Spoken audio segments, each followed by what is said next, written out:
Loosely based on the pulp novel Badge of Evil by Whit Masterson, Touch of Evil is a remarkable piece of cinema starring Charlton Heston, Janet Leigh and Orson Welles. It's a dark, brooding and highly stylised film that charts the downfall of corrupt police captain Hank Quinlan, played by Welles, and the fight for justice by Heston as a Mexican drug enforcement agent, Miguel Vargas. Janet Leigh stars as Susie, Vargas' wife, who becomes a pawn in the power struggle between her husband and Quinlan. This was Welles' first Hollywood movie for 10 years, and Universal Pictures cautiously offered him the chance to direct.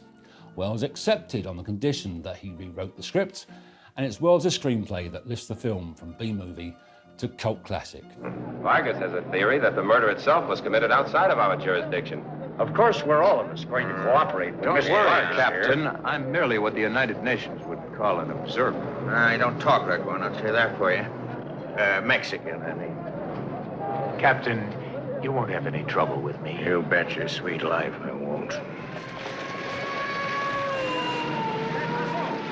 Universal had reservations about Welles almost before the ink had dried on his director's contract, and sent a team of studio executives to the first day's shooting. They were soon climbing the walls of the set as by 4 o'clock not a single frame had been shot. Welles, however, had masterminded an elaborate scene with moving scenery and had the actors rehearse secretly at his house prior to the shoot. When filming wrapped for that day, Welles had shot a phenomenal 12 pages of script. The executives were delighted and never ventured onto the set again. Here's a clip from that scene. You weren't working as a shoe clerk out in that construction crew. Stick around, Vargas. I intend to. ¿Puedo usar el teléfono? In English, I don't like to repeat myself. I merely asked him if I could use the telephone. El teléfono está en la recámara. Translation. The telephone is in the bedroom, senor.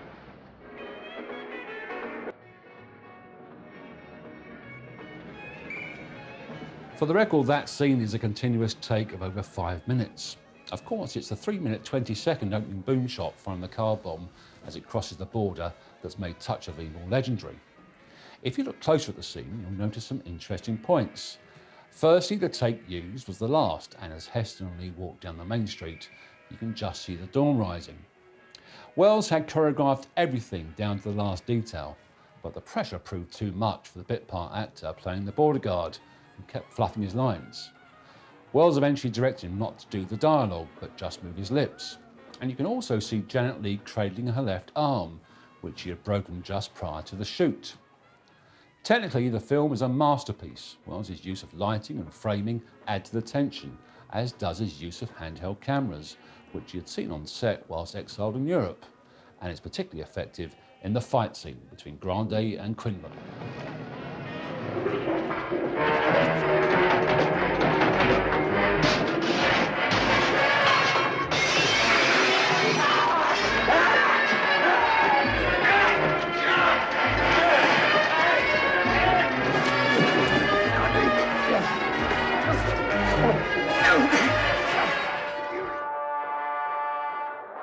Universal were delighted by the daily rushes and offered Welles a new 3-picture deal mid-production. However, they were horrified at Welles' rough cut and promptly banned him from the studio lot before taking creative control of the film.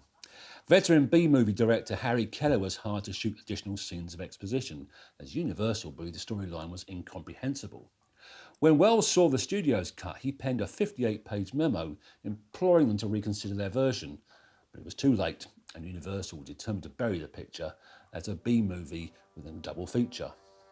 Since its theatrical release in 1958, Touch of Evil has had 2 restorations, the first in 1978 and the second in 1999, which incorporated much of Welles' 58-page memo edits.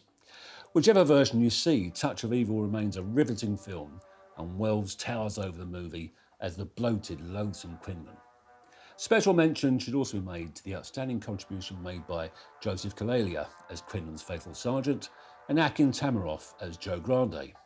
Equally, Marlene Dietrich, sporting a black wig borrowed from Elizabeth Taylor, electrifies the screen in her small cameo. Have you forgotten your old friend? I told you we were close. I'm Hank Quinlan. I didn't recognize you. You should lay off those candy bars. It's either the candy or the hooch.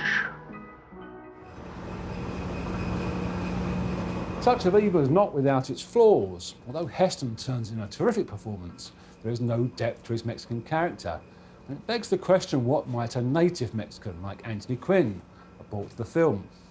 Secondly, the character of the janitor, played by Dennis Weaver, is over the top, almost to the point of slapstick, and detracts from the tension in the motel scenes.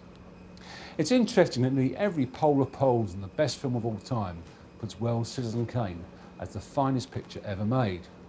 Personally, Kane left me cold, whereas Touch of Evil enthralled me from start to finish, and as such, comes highly recommended. I hope you enjoyed Touch of Evil and look forward to the pleasure of your company again next week.